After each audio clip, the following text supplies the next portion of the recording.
Hello, everybody. I hope you're doing well today. This is Margaret with 60andMe, and thank you for joining us. Today's topic is one that I think is potentially going to put people in different camps, like pro and con.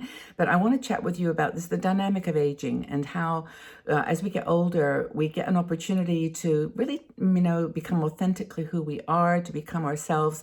And because we're not sort of facing, the judgment or the critique of so many people in our lives, an employer or even a partner, we have a tendency to, kind of go both ways. And maybe you're going to identify with one or the other. But Debbie Hensley is one of our bloggers, and she wrote this article on which old woman will you become?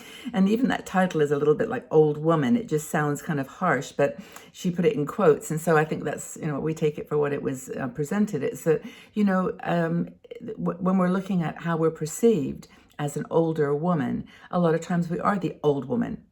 That old woman who lives down the street, or that old woman that, comes into the shop every now and again. And it can have that tone of like, what's the word, like dislike, like the old woman that doesn't have a understanding nature, or is always grumbling about something, or the old woman who is old, in the way they think or the way they act, by the standards of the person that's observing. So she tells the story. Debbie starts her article by talking about when she took her young children to a nursing home. And she did this because I think she has several children, and she wanted them just to understand, what it was like to be in a place where where there were older people, and just educate them. And she said she went in one, and there were two women that kind of stuck out in her mind, and she thinks that they affected her kids too, because they made a comment later. But the one woman was one that was not smiling. She was like not pleasant, and she just, as they came in, it was like, whatever, these children coming in to just check us out, or what, just had a negative energy. And then the other one was like, hi guys, this is really good to see you. What are you doing? You're so cute, and I like your dress. And she was like smiling, and she had some candies, I think, for them or something, but she was super pleasant.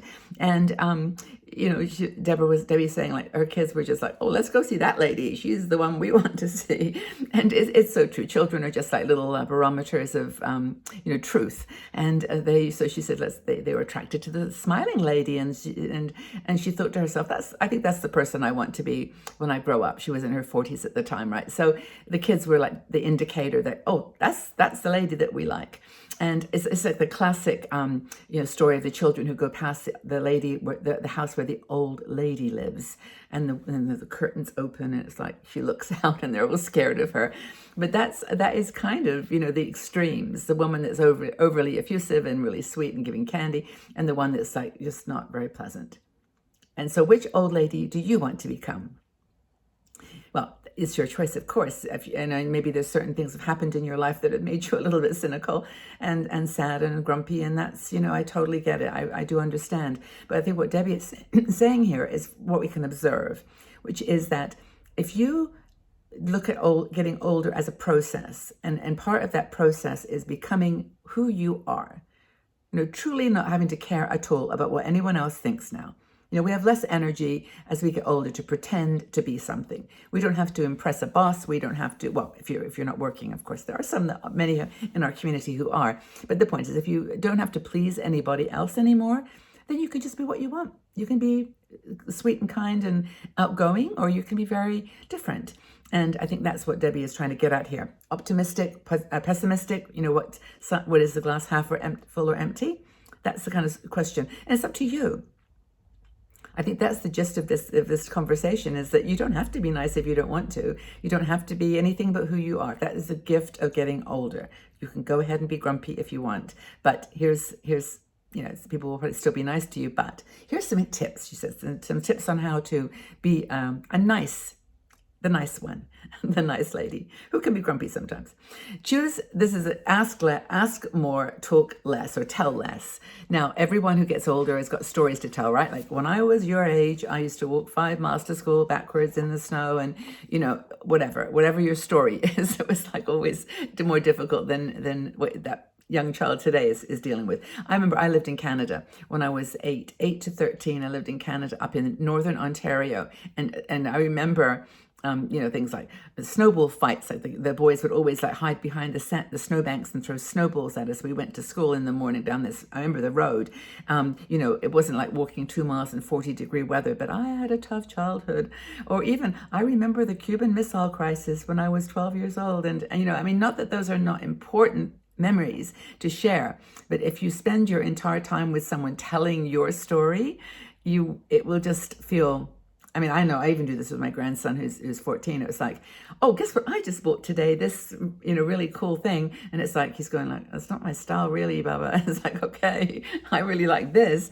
And so it's all good. But that's the point I'm making, is talk less about yourself and ask more questions.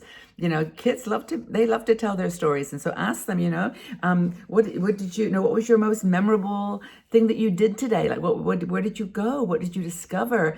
How did you, or if they're older, like an older person or older teenager, like what's like the most important thing to you right now? Like what's the things that really make you happy? Where do you get joy in your life? Ask them open-ended questions. Like, not, did you go to the park today? No. It's like, what's your favorite park that you like to go to, and what's the best thing you like to do there? And did you meet any new people, and what were their names, and what did they look like? And you can just ask and ask and ask, and there's never too many questions, because our own wisdom, our own insights will guide the questions, because they'll be the things that we're interested in hearing about, and they're things that in the back of our minds we can relate to and maybe share our little contribution if it's asked for. The other thing is to think positively, and this is a really delicate one, because assuming that the bad is going to happen, assuming the worst in things is actually difficult. We don't want that to be the case, but we have lived 70 years. We know they do go wrong. we know that phrase, don't do that, it's going to end in tears. Well, sometimes it does end in tears. And because we've had those experiences, bad things, in quotes, or disappointing things that are difficult can happen, and they do happen. And so it's like, it's hard to say, I'm not going to assume the worst, because sometimes the worst does happen. And I think that's really hard. But Deborah talks about the things that you can do to kind of get around that, which is, don't dwell on the worst possible outcome. You can think about it. You can think, what's the worst? In fact, sometimes saying, what's the worst that can happen? And you realize then, well, I lose some money or whatever. That's the worst that can happen. But, don't always assume the worst. Assume that people can change. I think this is a really cool one. Assuming that people who you don't like right now, or maybe you have an argument with, or that you've got some estrangement from, just assume that they can change. And assume that the tide can change too. Like, assume that life can change. It can get better. It's going to be okay. And I think that that's the really hard one, is that we always think that if we're on a roll with disappointment and things happening that are not so good, that's how it's going to be forever. But that's not the case. Things do change. And I think that's important to remember. Also, give yourself encouragement to try again. You've done it all through your life. You've done it with other people.